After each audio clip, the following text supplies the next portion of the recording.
साथियों, इस वीडियो में मैं आपसे बात करने जा रहा हूं। जैसे कि 2 दिन पहले भी मैंने आपको कहा था कि फोर्थ ग्रेड के प्रोविजनल केसेस को लेकर स्टूडेंट को मेल या एसएमएस के माध्यम से सूचित भी किया जा रहा है।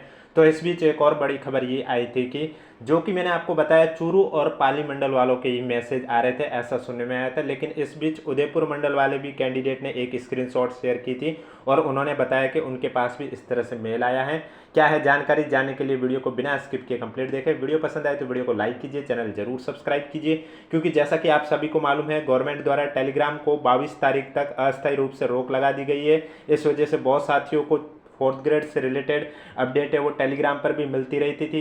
लेकिन अब 22 तारीख तक आपको फोर्थ ग्रेड से रिलेटेड जो भी जानकारी होगी, रियल ऑथेंटिक न्यूज आपको इस यूट्यूब चैनल के माध्यम से दी जाएगी। इसलिए जिन भी साथियों को 22 तारीख तक समय समय पर फोर्थ ग्रेड से रिलेटेड कोई भी अपडेट नहीं मिल पाती है, तो उन साथियों से मैं यही कहूँगा, आप हमारे यूट्यूब चैनल से जुड़े रहिए। अगर अभी तक आपने चैनल सब्सक्राइब नहीं किया तो चैनल जरूर सब्सक्राइब कर लीजिए, नोटिफिकेशन भी ऑन कर लीजिए, ताकि जब भी फोर्थ ग्रेड के, चाहे वो फाइनल रिजल्ट को लेकर हो या प्रोविजनल केसेस को लेकर हो, जो भी अपडेट होगी आपको इस यूट्यूब चैनल के माध्यम से सूचित कर दिया जाएगा। फिर चाहे पीएच कैटेगरी वाले कैंडिडेट को लेकर भी क्यों ना हो। तो मैं आपको बताने जा रहा हूं, ये मेल अभी मैं जो बताने जा रहा हूं ये है उदयपुर मंडल के एक कैंडिडेट के पास। उनको डेट जो दे रखी थी वो 10 तारीख की दे रखी थी, 10 जून की डेट दे रखी थी, जिसमें क्या लिखा हुआ था और मैं आपको बता देता हूं। इस मेल से ये भी स्पष्टीकरण हो जाएगा कि जो प्रोविजनल केसेस है उनको पहले भी चांस दिया जा चुका है, क्योंकि इसमें जो लिखा हुआ उसके आधार पर ही मैं आपको बता रहा हूं। तो आप देख सकते हैं यहाँ पर लिखा होता है दस्तावेज सत्यापन में शेष रहे दस्तावेज जमा कराने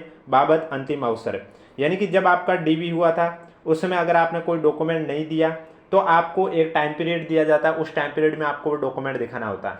अगर उसमें भी आपने नहीं दिया तो अब आपको एक अंतिम अवसर दिया जा रहा है, इसमें आप अपना डॉक्यूमेंट दिखा सकते हैं। अगर अभी भी आप नहीं दिखाओगे तो आपको प्रोविजनल कैटेगरी में डाल दिया जाएगा और अपात्र लिखकर कर दिया जाएगा। बाकी जो साथी दिखा देंगे तो उनको प्रोविजनल कैटेगरी से बाहर कर दिया जाएगा। प्रोविजनल में किन कैंडिडेट को डाला जाता है तो मैं आपको बता देता हूं। प्रोविजनल में उन्हीं कैंडिडेट को डाला जाता है जिन कैंडिडेट के डॉक्यूमेंट में कोई ना कोई कमी पाई जाती है और वो डॉक्यूमेंट वापस से सबमिट नहीं कर पाते हैं, तो विभाग द्वारा उन्हें फिर प्रोविजनल कैटेगरी में डाल दिया जाता है। फिर चाहे वो आपके 10th से रिलेटेड हो, यानी कि एजुकेशन से रिलेटेड कोई सर्टिफिकेट मार्कशीट हो, या फिर आपका मूल निवास प्रमाण पत्र हो, जाति प्रमाण पत्र हो, या मैरिज सर्टिफिकेट हो, या कोई एफिडेविट हो, या कोई मार्कशीट में नाम की स्पेलिंग में कोई त्रुटि हुई तो उस पर आपने अगर एफिडेविट नहीं दिया, चाहे एनओसी का हो, चाहे स्पोर्ट्स पर्सन का सर्टिफिकेट हो, या पीएच कैटेगरी के सर्टिफिकेट हो, कुछ भी हो, चाहे डॉक्यूमेंट आपका एक हो या दो, अगर आपने नहीं दिखाया है तो आपको प्रोविजनल कैटेगरी में डाल दिया जाएगा। तो मेल क्या है वो भी मैं आपको बता देता हूं, लेकिन उससे पहले वीडियो को लाइक नहीं किया तो एक बार वीडियो को लाइक कर लीजिए, चैनल भी जरूर सब्सक्राइब कर लीजिए। देखो आपको स्पष्ट रूप से दिखाई नहीं दे रहा होगा, लेकिन मैं आपको रीड करके कंप्लीट बता देता हूँ इस मेल में क्या लिखा हुआ था। इसमें यह लिखा हुआ था कि चतुर्थ श्रेणी भर्ती परीक्षा दस्तावेज सत्यापन के दौरान आपके कम पाए गए दस्तावेज जमा कराने हेतु आपको दस्तावेज सत्यापन दिनांक से 3 दिवस का समय दिया जाकर दस्तावेज जमा कराने हेतु निर्देशित किया गया था, किंतु आपके बकाया दस्तावेज आज दिनांक तक इस कार्यालय को अप्राप्त है। यानी कि जिस साथी को ये मेल किया गया है उदयपुर मंडल द्वारा, तो उन्होंने ये कहा है कि जब आपका डीवी हुआ था उस समय आपको ये भी कहा गया कि आपके दस्तावेज सत्यापन के दौरान आपको ये भी कहा गया था कि आपके दस्तावेज सत्यापन दिनांक से 3 दिन का आपको समय दिया गया था। यानी कि अगर किसी कैंडिडेट का जैसे कि 15 तारीख को डीवी हुआ था, 15 मार्च या 15 अप्रैल जो भी मानो, तो फिर उसमें जब उसके किसी भी डॉक्यूमेंट में कमी पाई गई तो उसे 16, 17, 18 3 दिन का अवसर दिया गया था और कहा गया था 3 दिवस के समय में आप कभी भी अपना डॉक्यूमेंट लाकर वो जमा करवा सकते हैं। लेकिन जब इनको मेल किया गया था उस डेट तक, चाहे ये मेल उन्हें 9 तारीख को किया गया या 8 जून को किया गया या 7 जून को, जिस डेट पे भी किया गया उस डेट तक उनको, विभाग को, इनका जो भी डॉक्यूमेंट में कमी पाई गई वो डॉक्यूमेंट नहीं मिल पाया। इस वजह से इन्होंने मेल किया और कहा कि आपने अभी तक अपना डॉक्यूमेंट है वो जो भी बकाया डॉक्यूमेंट है वो नहीं दिया है। तो आपको एक और अंतिम अवसर प्रदान करते हुए निर्देशित किया जाता है कि आपके बकाया दस्तावेज दिनांक 10/6/2026 तक वाक स्तर पर संयुक्त निदेश स्कूल शिक्षा उदयपुर संभाग उदयपुर कार्यालय में जमा कराना सुनिश्चित करें। यानी कि इनको कहा गया था कि 10 जून तक आप अपने डीवी आपका जहां पर हुआ था वहीं पर आपको उदयपुर कार्यालय में जमा कराना है। निर्धारित दिनांक तक दस्तावेज प्राप्त नहीं होने की स्थिति में यदि आपको आवेदन पत्र निरस्त हो जाता तो इसकी समस्त जिम्मेदारी आपकी स्वयं की होगी। यानी कि अब इस कैंडिडेट ने अगर 10 जून को भी अपना डॉक्यूमेंट नहीं दिखाया है तो इसकी पात्रता को रद्द कर दिया या निरस्त कर दिया जाएगा और इसकी समस्त जिम्मेदारी है इसी कैंडिडेट की ही मानी जाएगी।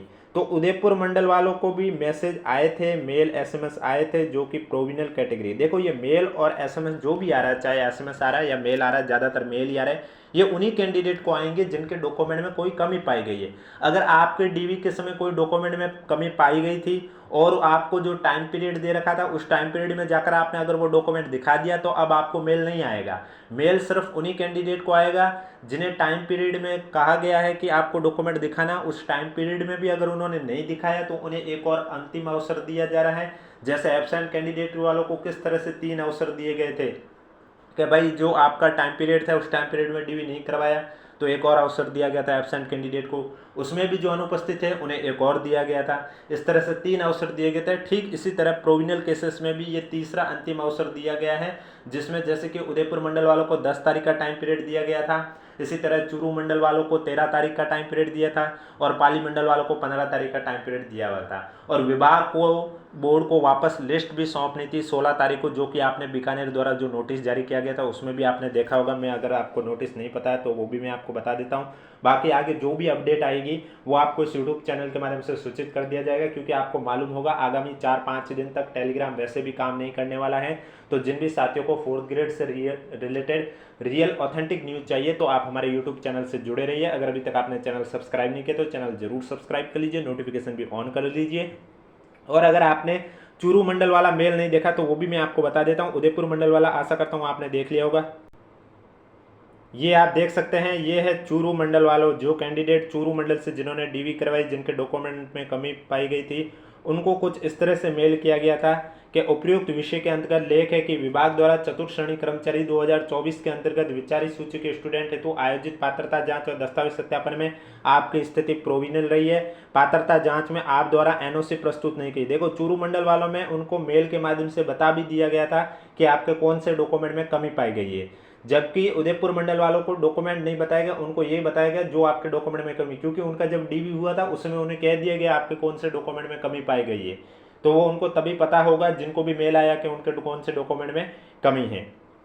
तो देख सकते हैं चूरू मंडल वालों के लिए लिखा हुआ था, उक्त प्रमाण पत्र गोपीराम गोयनकर राजकीय उच्च माध्यमिक विद्यालय चूरू में दिनांक 13 जून 2026 की प्रातः 10 बजे तक उपस्थित होकर जमा कराना सुनिश्चित करें। अगर इस डेट पर आप जमा नहीं कराते तो आगे की पात्रता है वो आपकी रद्द कर दी जाएगी, जिसकी समस्त जिम्मेदारी आपकी स्वयं की होगी। तो आप देख सकते हैं इस तरह से चूरू मंडल वालों के लिए भी आया था 13 जून का नोटिस, यानी कि 13 जून को उन्हें डॉक्यूमेंट लेके पहुंचना था, जिनके भी जिस भी साथी के जो भी डॉक्यूमेंट में कमी पाई गई है। और बाकी आपने बीकानेर वाला नोटिस भी देखा होगा, जिसमें उन्होंने टाइम पीरियड भी दे रखा था, क्योंकि आप देख सकते हैं यहाँ पर भी स्पष्ट रूप से लिखा हुआ। अब देखो प्रोविजनल केसेस में अगर किसी ने बाहर से डिग्री प्राप्त की है, चाहे वो मार्कशीट, अंक तालिका, प्रमाण पत्र जो भी है, डिग्रियों का सत्यापन बाहर से किया, तो उनका भी विभाग स्तर पर सत्यापन नहीं किया जा सकता है। उनका बाद में सत्यापन, जब उनका चयन किया जाएगा उसके बाद उस विभाग द्वारा ही कार्रवाई की जाएगी।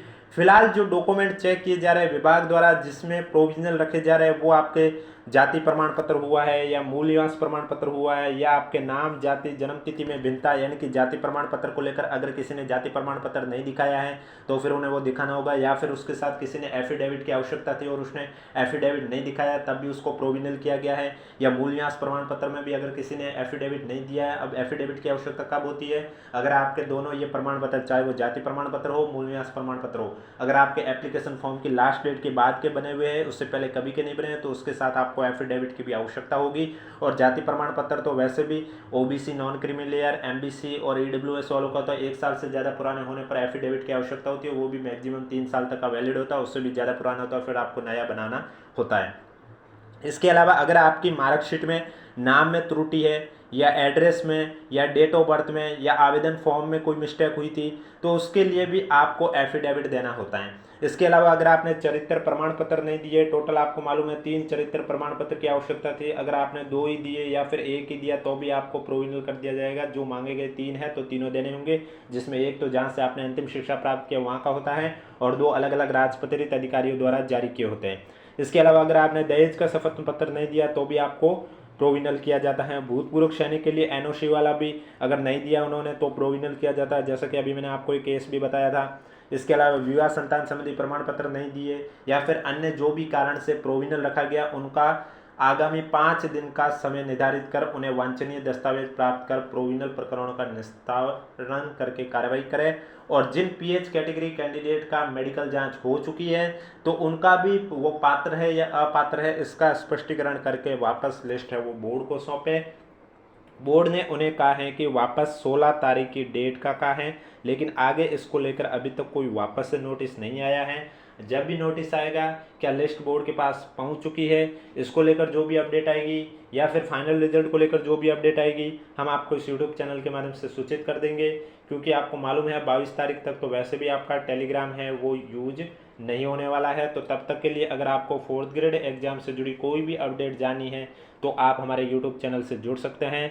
इस यूट्यूब चैनल पर आपको एकदम रियल ऑथेंटिक न्यूज़ दी जाती हैं। इसलिए अगर अभी तक आपने चैनल सब्सक्राइब नहीं किया तो चैनल ज़रूर सब्सक्राइब कर लीजिए, नोटिफिकेशन भी ऑन कर लीजिए। और इसके अलावा अगर आप में से भी ऐसा कोई है जिसके डॉक्यूमेंट में कोई कमी पाई गई थी और उसने अभी तक डॉक्यूमेंट वो विभाग को नहीं बताया है और फिर भी उसके पास मेल या एसएमएस नहीं आया हो, ऐसा अगर कोई केस आपके पास भी है तो कमेंट बॉक्स में हमें ज़रूर बताइएगा।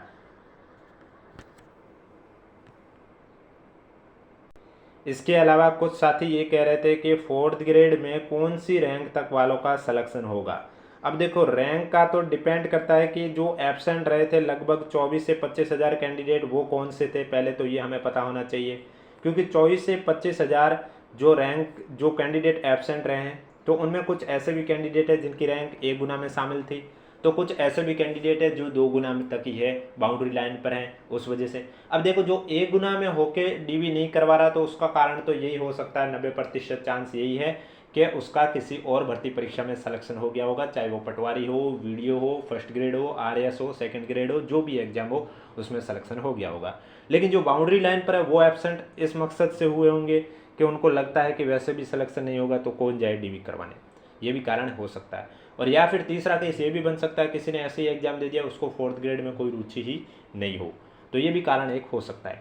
तो अब इस बीच जो एब्सेंट कैंडिडेट रहे वो कौन सी रैंक वाले हैं उस पर डिपेंड करता है, फिर पता चलता है कि आपकी कौन सी रैंक तक वालों का फाइनल सिलेक्शन होगा।